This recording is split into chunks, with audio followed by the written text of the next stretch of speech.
Hello and welcome to the Grubber channel. I'm Jason, your host. Now, as with all of my videos, I hope that you have developed enough critical thinking and non-binary thinking to actually look in to the actual facts behind, to do your own research. I know this means stepping outside of your echo chambers on Facebook and your political rags that are biased and so on. Try go to ground.news. Very good place. They show you how much bias is in each piece and that. Even if you don't actually read your stuff there, it's an eye-opener of who owns certain media outlets and the kind of left, right and all that. Now, I will state right now, I don't class myself as a leftist, a rightist, a centrist or anything else because I'm a human being who makes decisions and adapts and changes.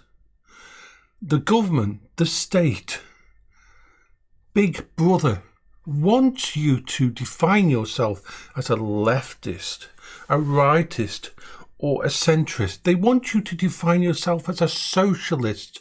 They want you to define yourself as a communist. They want you to define yourself as a Labour supporter or a conservative or a capitalist. Why? Because then they can put you in a box. This is one of the greatest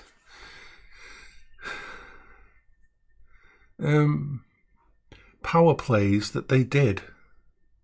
You all thought you were being, I've got an identity, I'm going to do this. No, you allowed them to label you.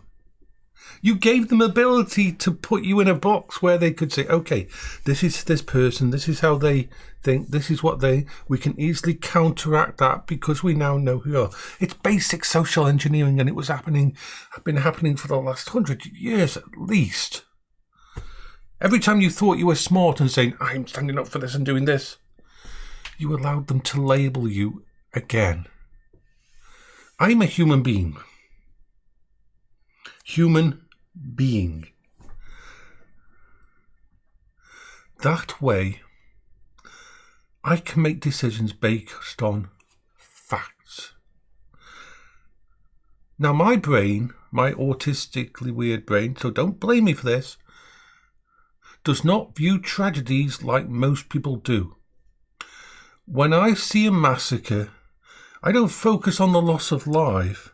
I focus on the intricacies of how this happened, why it happened, what weapons were used, who did it. But my brain doesn't get emotionally involved. Most of the reasons I ever get angry or rant mode kicks in is when people say that I'm lying in that. Because as anybody who knows me in real life, anybody who knows me who's had interaction, know that I don't have the ability to lie or deceive. Not even white lies. Don't ever ask me to... Last year, my friends were organising a surprise present for one of my other friends. And the one person they didn't involve was me. Not because I wouldn't have helped and that, but because I would have told the person and not been able to hide it. I know what I am. I know what I can't do. My brain doesn't understand the concept of lies and deception, which allows me to look at things in an objective way. Now, unfortunately, the Free Palestine movement and all that is a very emotional situation. But we're going today we're going to look at the facts. And I implore you, go and do your research. Step outside of your box. Step outside of your normal places where you get information. Go and look on, of all places, the world news sections of Reddit, a few other places on Reddit where live news is thrown in, and before it gets edited, have a look at the mainstream media, but look what they're not saying. Look at the stories they're not thinking. Ground.news has a very interesting part of its site where it's called Blinded or something like that. Blind shot. Let me try and check. Let me just check that. It's called Blind Spot. And it's where they say, we'll show you that this story is only being posted by left or centrist or right publications. And so you can see the stories that the left don't want to talk about because it puts them in a bad way. So all the media from their side won't show it. Even though left and right, it's just kind of, it's math basically, pluses and minuses. That's all left, centre and right is, it's math. And so you can look at the stories that aren't being forwarded by that. Those are the ones that are interesting. So the blind spot idea and the idea of checking out even mainstream media. As I've said before, even Fox Media can be useful because what you look at is what they're not reporting. Negative bias and confirmation bias. And so you look at these. Sometimes I've said to people that one of the best ways for us as the public to know when a really bad war is coming, that the high-ups or the mid-tier people know, it's what isn't being reported. The narrative shifts before the event. And if you watch the narrative shift, you can see, you saw it before Ukraine and Russia kicked off. You saw it before the Iran and Israel stuff. The narrative shifts in the general media. Distractions will happen. Not false flag, nothing like that. Just, you'll see shifts. And that stories that have been held back a few days will be utilised to distract. So do your own critical thinking. Go against your own bias. Check out different places. Look outside of your normal group of people. Now, when I talk about the Gaza conflict and that, it's an interesting thing to me. I don't see it as a tragedy. I see it as interesting. My brain focuses on the dilemmas, the problems, the issues, the facts, not the death toll, not the amount of people who have died. I'm sorry, my brain just doesn't work like that. My brain is more interested in the data.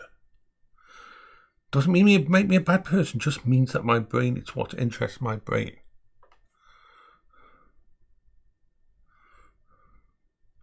So, let's deal with some actual facts. And just for the people that say, oh, you're colouring over all the past and all the tragedy of everything that happened. Well, let's dive into the basics of what happened, because most people don't know. They don't look into it. In 1947, the UN, this was after the Second World War, the UN came up with this plan. And the UN that we have now is not good. The UN we have now has been corrupted and leveraged and so on, is fine. But back in the heyday, back when it first started, it was the idea, it was like the United Nations, and this was going to solve the world. This was going to bring everything to peace and everything. After the wars, we desperately needed it. So there wasn't much real massive corruption in that. There wasn't much leveraging because it was just starting out. And so the UN came up with the partition plan because the Arab nations were always in a state of flux. They had been for years and years, and the Israeli people needed a home and everything, and had to be sorted. And there was masses of positive thing going on where they had seen the genocide of the Israeli people, and they wanted to give the Israeli people a home so that this couldn't happen to them again. There was lots of emotions, lots of going on behind the scenes and that. And the United States, the UK, France, Russia, and the majority of the UN member states all agreed to this UN partition plan, which would divide the British controlled mandate of Palestine, the area that was Palestine, the British control. Remember, British controlled, not Palestinian control. The British controlled mandate of Palestine into two states, a Jewish state and an Arab state, because they weren't working well together. Things were going bad, and we didn't want another war. We didn't want another fucking world war to flare up in that area and that. So everybody was paranoid. So that's where it came from, this idea. It wasn't a bad idea. It wasn't anything. On paper, it was, we've got to do something. We've got to split them up. Now, the Jerusalem was to be internationalized. Internationalized, that basically means a place for everyone. Internationalized. In fact, let me get the actual, because we're doing facts here, so let's get the actual definition of that, so that you don't have to go and check the dictionary. To make international, to put under international control. To try and make it so that the Jewish side was sort of a conglomeration of the West and the Jews, and giving them a place, and it would be backed up by all the countries around the world to give them this place. And it has been used in many times in the past, type thing. We've used politics. It's politics. But here's where the kicker comes. And this is where the part of it comes. And this is where people start to forget what started it off. Now, all the West and everybody agreed to this. Signatures agreed to this. We are not talking, it was... The Jews completely accepted this plan. The Arabian nation, which included Palestinians and surrounding Arab states, rejected it, opposing a Jewish state on what they considered to be Arab land. So,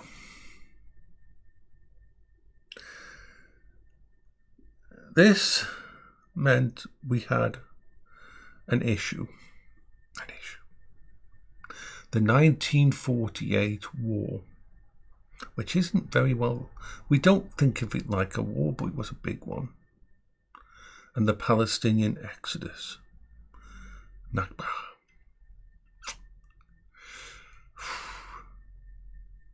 This is where it all started.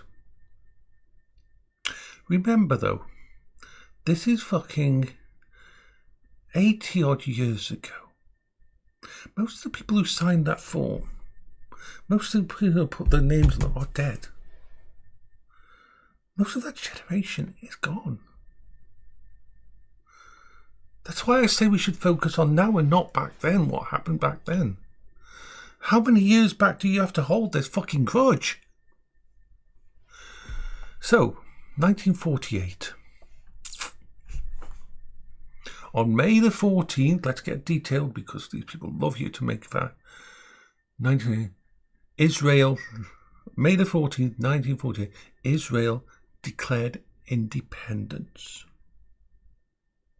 On May the 15th, the day after, 5 Arab countries, and this is they don't like you to remember this bit, Egypt, Jordan, Syria, Lebanon and Iraq invaded Israel,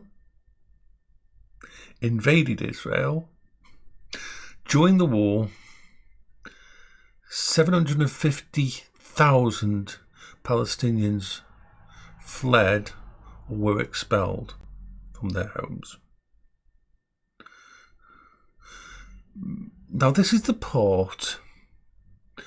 Yes, some were forcibly displaced by the Jewish militias. Yes, that happened. Leader Ramleh, I don't know how to pronounce it. Yes, that happened. But many fled or left after encouragement by the Arab leaders. Remember that, the Arab leaders. The historical records show that most of the people removed left voluntarily. Now listen, voluntarily, because the Arab leadership, the leadership of those countries around it, promised that they would be able to go back there once they kicked Israel out. Think about that. Remember that point. This is sort of perpetuated the things for a long time.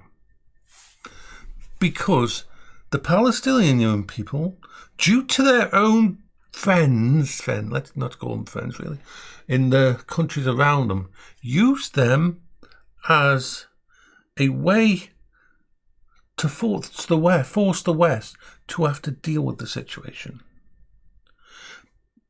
This is the first reason why those 5 gigantic fucking countries around didn't give the Palestinians refugee status in their own country. Because if they had done that, then they would have been accepting that they were part of their nation and they wouldn't have this grudge to fight against Israel. We could go to peace then. But because they never, those fucking countries, Jordan, Egypt, Syria, Lebanon and Iraq, did not accept any of the Palestinians as refugees, they used that as a way to continue into the modern day a grudge against Israel. They became what's called stateless refugees. No one, they were allowed camps, they were put in Lebanon, Syria, Jordan and Gaza, but they were never given. This is the thing people don't understand. This is the point that needs to be said here. Lebanon and Syria and Jordan had these camps of Palestinian refugees, which they designated as calling them stateless, which means they could never be integrated into those countries, because they always said to them, oh, we'll send you back into Israel, we'll send you back into thingy once we've killed them.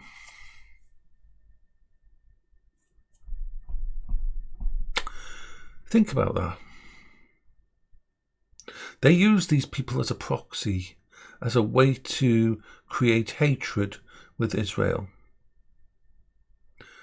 They used it as a way to never actually end the war.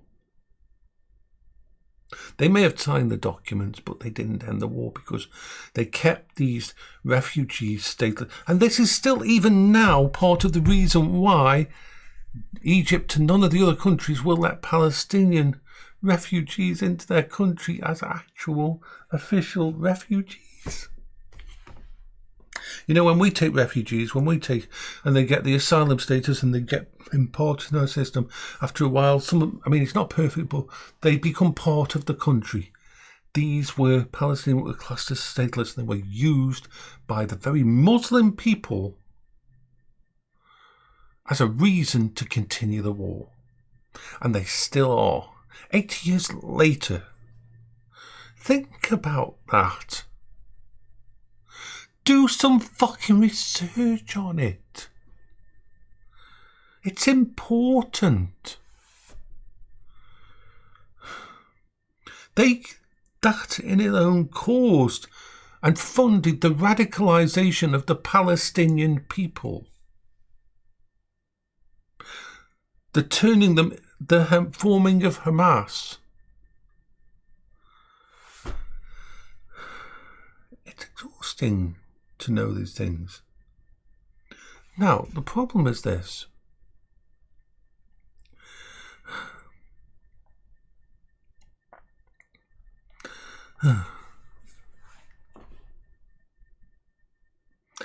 Remember, the UK didn't really want to be looking after that area. But there was what's called a League of Nations mandate in 1970. Let's just go back a bit. And that's when the British were put in charge of it.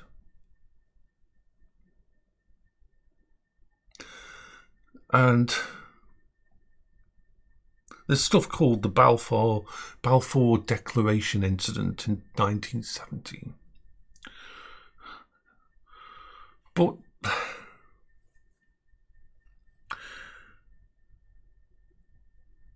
Iran, which are now all of these countries around, who had been fighting between each other for the fucking entire time. Because let's remember, every single one of those countries wanted that central area of Jerusalem as theirs. And none of them liked each other. And they're all fighting all the fucking time. The UN stepped in to stop a global conflagration, basically, and all that, because people they weren't looking after themselves. So, it's all dirty, it's all messy, but hopefully you understand now why that all happened. Now, this created a very high radicalization of the Palestinian people.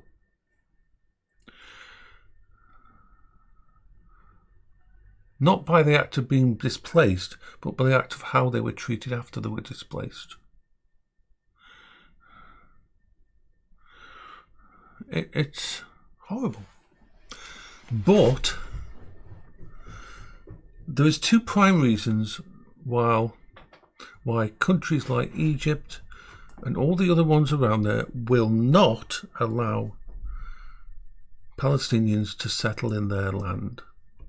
Look, if you go and look at a proper map, I'm not talking one of the proper maps of the world, it shows the actual size of this little tiny area compared to all the land that Egypt, that Jordan, that Iraq and all those have got around it as Syria.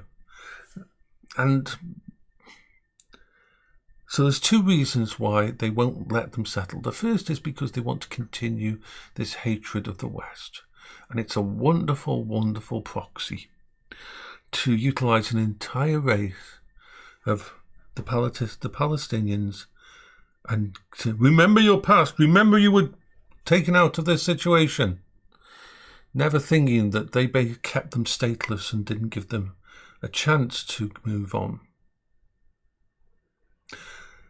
So they don't ever want to actually accept refugees as proper refugees and give them a life in their land, because that will go against their narrative of wanting this war, the never-ending war against the West and against Israel. That's the first one. The other part is, there is, and I'm going to quote this now because it's a very simple fact, and it is,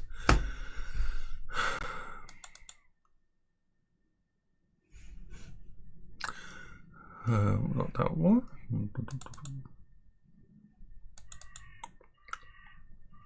Okay, so. Okay. So the other main reason is fear of terrorist action. It only takes a small amount of people brought into your country to actually radicalize, to actually cause problems. The Arab world is not as stable as the West, any way, shape or form. Doesn't take much to kick them off.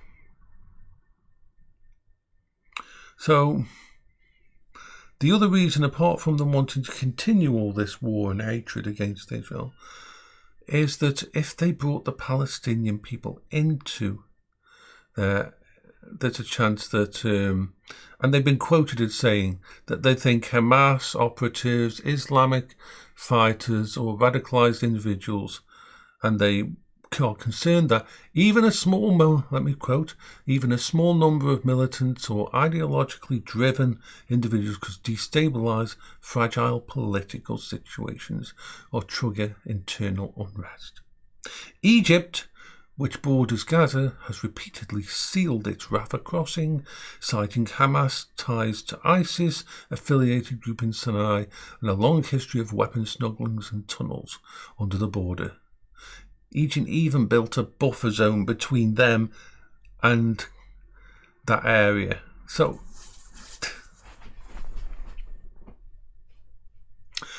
that's a negative. Now, when I say that the Palestinian people and Hamas are basically, sadly, nearly all the same, it's based on this fact. Hamas is a Palestinian organisation founded in 1987 by Palestinian Islamist activists from Gaza linked to the Palestinian branch of the Muslim Brotherhood. Let's look up the Muslim Brotherhood because those were dark. The Muslim Brotherhood was founded in 1928 by Hassan al-Banna, probably messed up that name as well, a school teacher and an Islamic revivalist in Egypt. The quote or the goal was, "Islam is the solution." We'd like to think that Hitler used the final solution type idea, but no. Islam is the solution. And to reform society through Islamic values. Now, let's stop right there.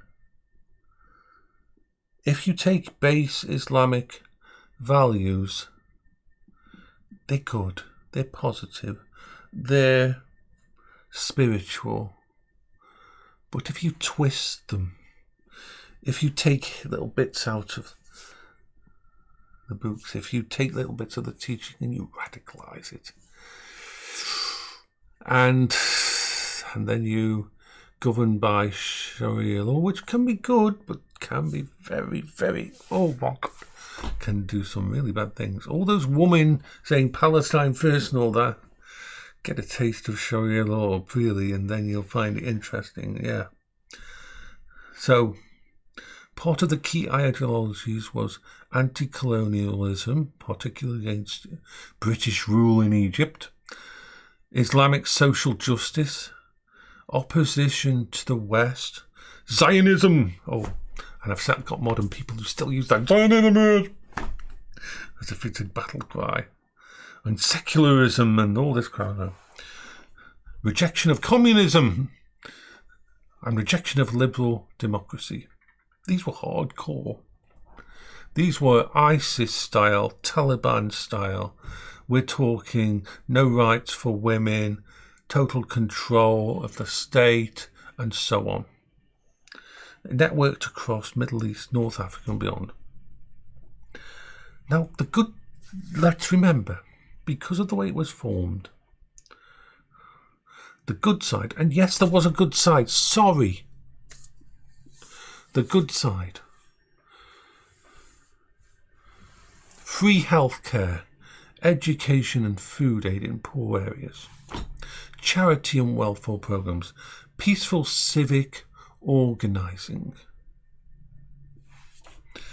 the Brotherhood were linked to lots of political side. This is where it gets a bit grey, because they tried to take over Egypt, Jordan, Kuwait and Tunisia, and they sort of, a lot of money was, a lot of corruption happened as they tried to take over and turn them into Muslim states, and they were driven. But the bad side,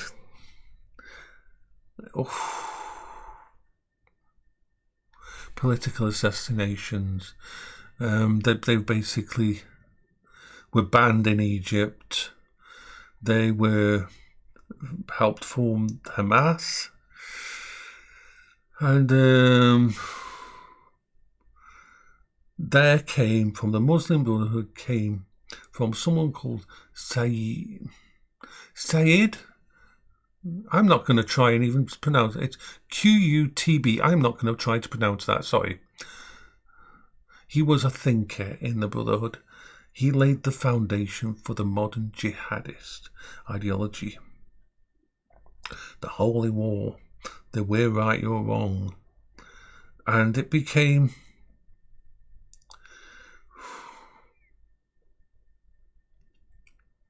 basically, it's classed as a terror organisation for a really good reason.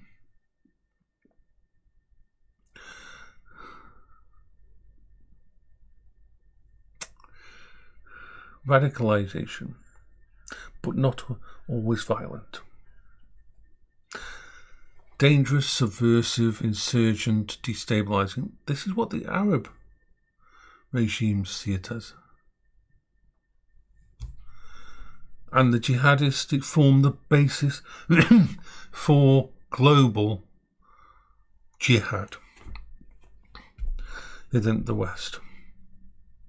Spawned lots of offshoots, like Hamas. A threat to national security by most countries. Most democratic countries view them.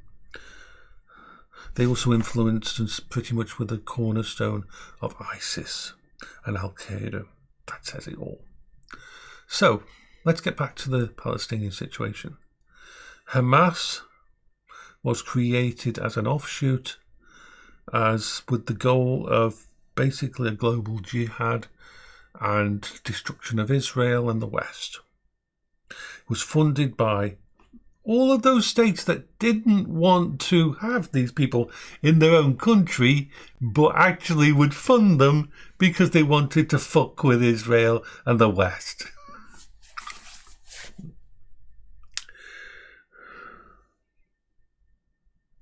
It's a dirty, dirty business. So, this is to anybody who's trying to say, this video is mainly to everybody who kept saying, oh, you don't know anything, blah, blah, blah, blah, blah, blah, blah, blah. Yeah. I'm autistic. I deep dive in things. I learn the basic things. I go down the rabbit holes. I learn it all. I go to the offshoots and figure out all the reasonings behind it. And then my brain puts it all together and goes, well, that's not good. And then I can't sleep for 2 or 3 days when I've learnt all this new knowledge.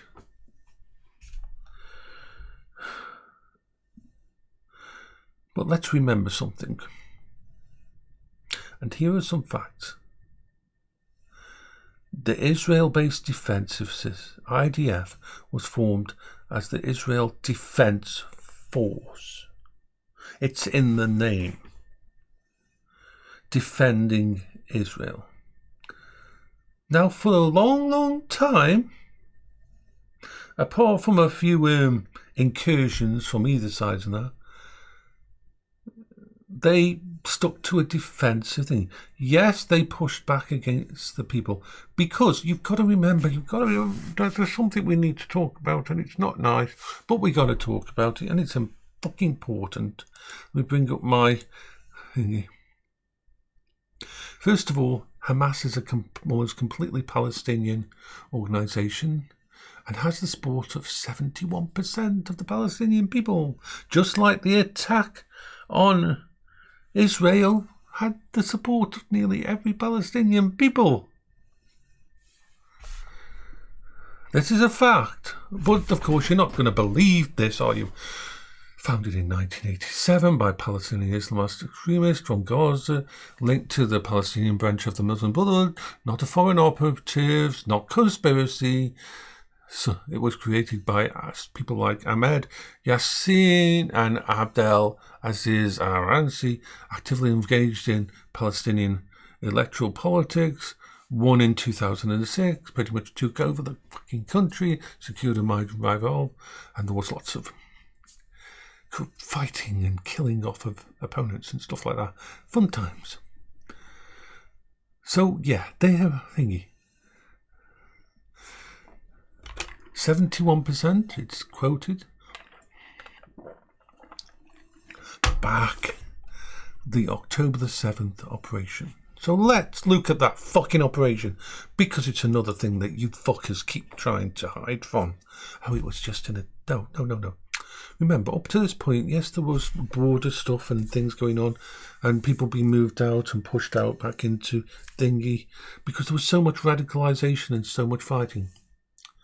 I was literally talking to a friend of mine who lives on one of the areas bordering Gaza.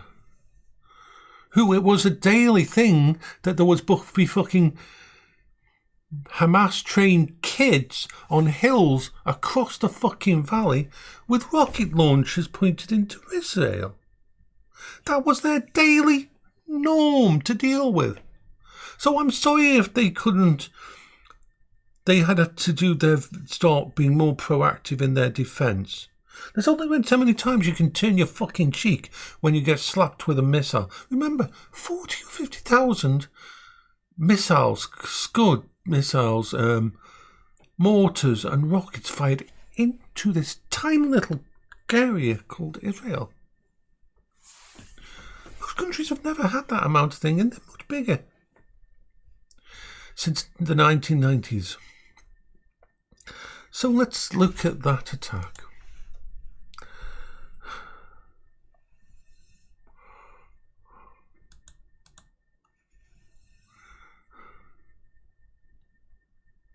I was on the Discord with a friend of mine on that day. His mother was crying in the background as they were collecting their things to leave the house.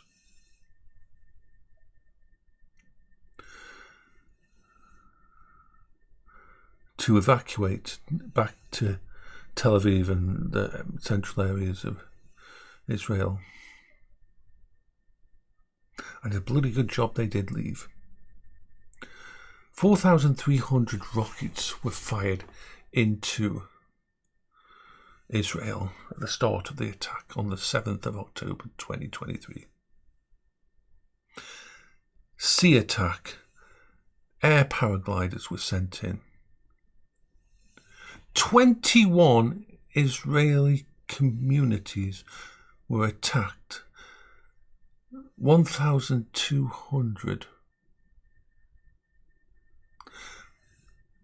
Israel, civilians and military people in those 21 communities were massacred. Massacred on that day.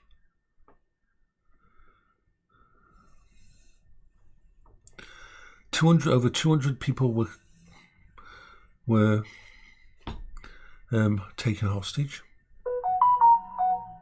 And at the Nova, and this is the part that pisses me off the most about these fuckers at these music festivals this year that have been spouting all this bullshit and free Palestine and kill the IDF.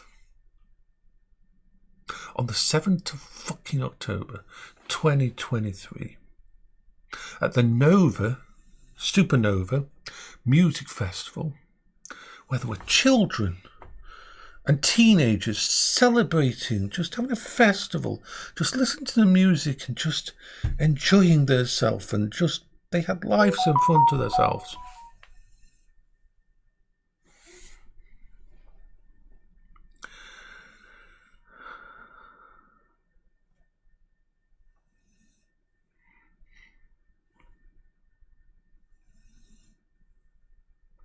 Give me a sec, just got to answer there.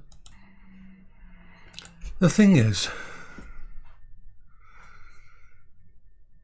These people at that festival were just enjoying themselves. They were hunted. At least 344 civilians killed and 44 kidnapped. There was rape verified by international. There was rape, mutilation and desecration of bodies.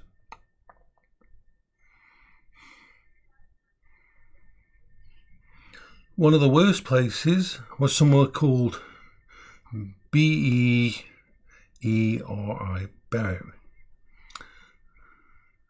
and that place was basically annihilated. They went house to house, mass killings, burnings, and war crimes. Now, at this point in time when that happened, Israel had its no more moment. You crossed the line. This wasn't a border skirmish. This wasn't a terrorist attack. This was a violation of their very land. So they acted completely fucking reasonably and took the fight to Hamas, saying, no more. We're going to dismantle you to the ground. We're going to raise you fuckers. You're not even going to try to have a chance of doing this again. And I want to show you something very interesting. Well, via UN, United Nations reports and independent reports have proven over the last, all the way back to 2008, show that Hamas established command nodes and dug tunnels beneath wards, stores, and hospital infrastructure. Command and control and weapon storage actually in the hospital buildings. In 2008 to 2009, Hamas used 10 hospitals to use to launch rockets and to store arms. That is verified.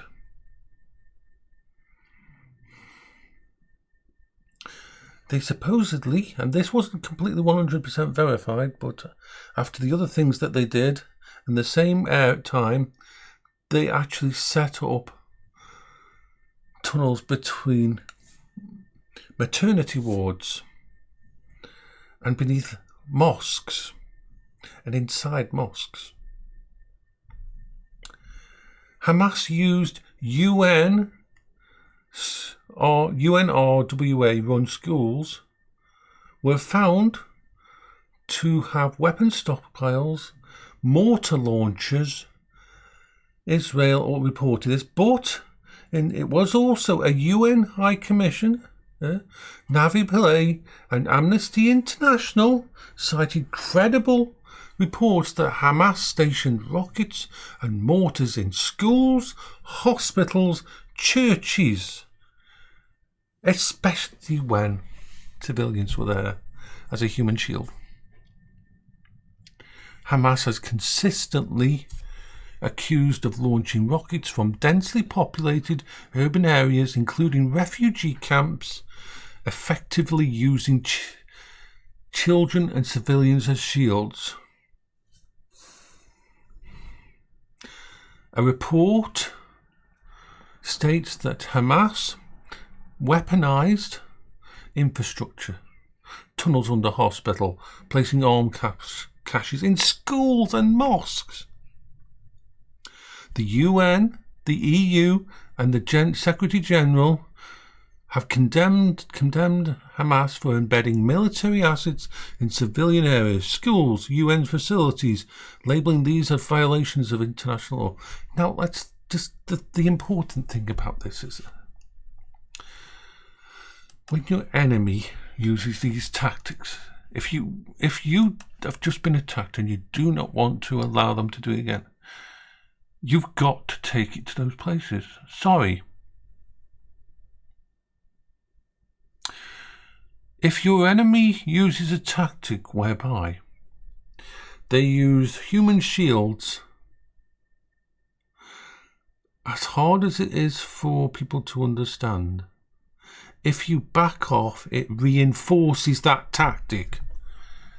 If you won't refuse to hit them in the hospitals and in the refugee camps, then it reinforces that tactic. They use it more. They put more people at risk. That's why I say that every single fucking death in the Gaza conflict since October the 7th is on the fucking heads of Hamas and the Palestinian people, the 71% of Palestinian people who supported that attack. No one else. Not the West, not Israel, no one. That's the truth of it. That's the facts of the situation. I'm sorry. I'm sorry it doesn't fit your political narrative. I'm sorry it doesn't fit your Zionist things and your always that's there. No. Those are the facts of the situation. Do your own research, actual research. Go look outside your own echo chamber. Look outside your own box.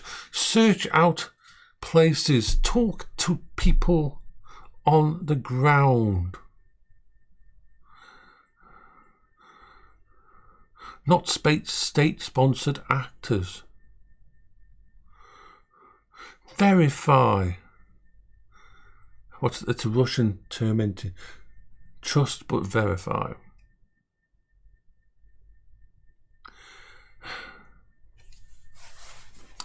Hopefully this little holy shit 47-minute thing will explain that I don't just go to the local media outlet and read or watch the news. Do you know what I do? I have Sky News downstairs. I have a TV with the news channels on.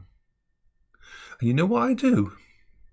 Every morning when I get up, I go downstairs and I turn it on and I switch it over to the news section. And I just look at the headlines at the top. I don't listen to anyone. I don't read them all. I just look at the lesson, just have a quick look to see if there's anything massively important going on or something massively being reported.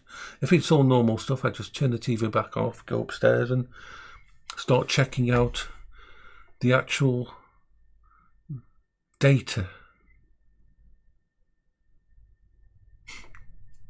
You guys have no idea how much work I put into putting through these things,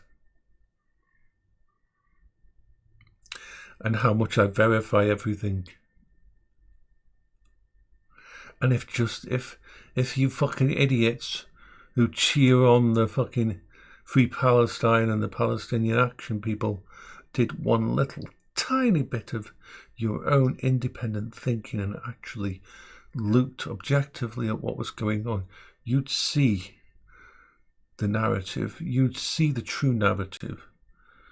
The way every single attack on a hospital in Gaza is a photo shoot to push Hamas's and Palestinian agenda. I'm not saying it's fake, it isn't fake, but I'm saying that they know the way they word it, the way they said it, they'll never show the military that got killed. They'll never show anything, any of the bunkers. They'll never show any of the actual thingy going on. And you say, oh, why doesn't Israel release the intel? Fuck me, you idiot, moronic idiots. Intel only works, and your way of getting your intel only works if you keep a lot of it quiet. Yes, they will share with other actual intelligence in you, but they're not going to spread it over the news.